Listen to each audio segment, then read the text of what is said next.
Isn't it crazy how you can go from a respected profession to an unemployed loser within a day?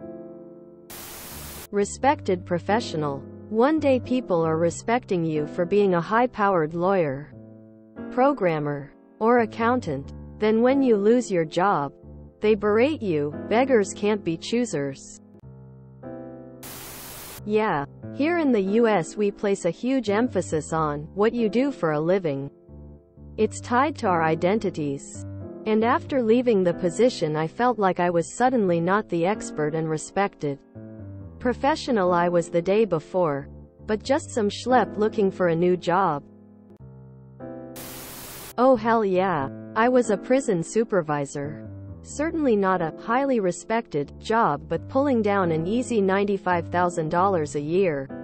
AUD. But got absolutely burnt out from the job after 10 years in the industry.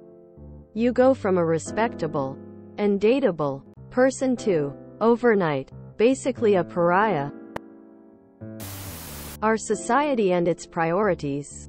It does not need to be this way. Some of the people I respect most have been chronically underemployed, for various reasons, mainly due to mental health and/or substance use or abuse.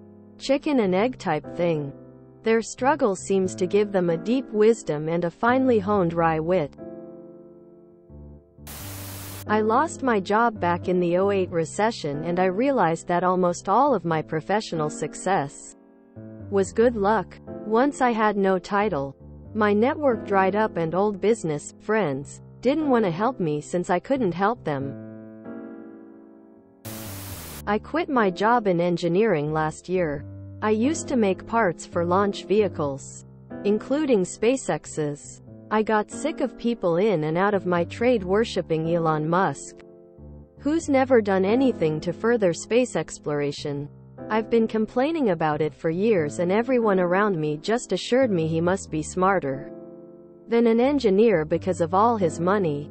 In my career, I have actually designed processes that help put all his trash into space. All he does is wear hard hats and bomber jackets and stand in front of cameras. He's never even taken the EIT exam. His devaluation of STEM and annihilation of professional conduct is what made me a loser. Making myself unemployed was my reaction to that. And I make a lot less money now, but it was worth the trade. It's a great way to open your eyes to how much what people think about you really matters. I recently got laid off at 62.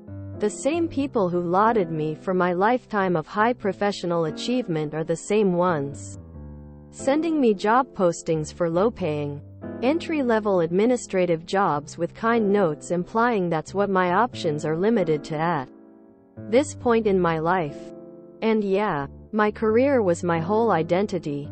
I'm currently in therapy to get past that and try to work on believing I'm not a failure even though I got laid off through no fault of my own. You should read Kafka's Metamorphosis. There are lawyers that have gone to prison, and either out of boredom or the desire to gain some protection, they begin helping prisoners with their legal defenses. With the laziness of human nature, the police and district attorneys want to close cases quickly, and if they can get a suspect to provide a confession and take a deal, this makes their job much easier. As a result, all across the country there are people in prison who are innocent, or at the very least they are guilty but are serving a sentence that is way out of proportion with the crime they committed. A good lawyer can reopen a case and get a prisoner out of prison, or at the very least to get their sentence reduced significantly. There are RPE cases where there is DNA available, but the testing costs money and actually takes a long time. Instead of continuing to look for the real criminal, police will get a confession in exchange for the suspect taking 5 years instead of 20. If it goes to court, then, years later, the DNA is tested and that person is proven innocent. The bottom line is that society today only values anyone for what they can provide for the system, Nobody has any intrinsic value as a human being. If you let other people define your self-concept, you are in for a rough ride. If you don't care about your reputation, you can never become a loser.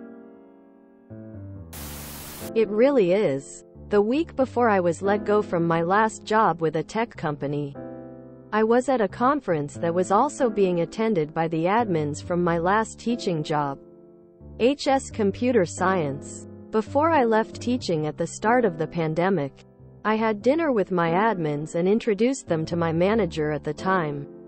It was a really sweet moment, and I felt my career change had come full circle. This only added to the blow of becoming unemployed the week after. Had raving reviews for 7 months, then manager started nitpicking and talking down to me. I left after 11 months. She's no longer managing people. It's because the former was an illusion the whole time, and the later is how people buying into it must treat you in order for it to be maintained. Kool-Aid is delicate and nefarious. I hate that. So what do you do, is one of first questions people ask. I never ask it anymore, and if people ask it of me, I list hobbies, etc. And my job is actually pretty interesting, lol. I just hate that people think that a job defines a person. I also hate the gaslighting of learn to code. So going heads down for 4 years to learn it, only for the tech sector to crash and people to be like, what? Well, maybe learn an in-demand skill like electrician.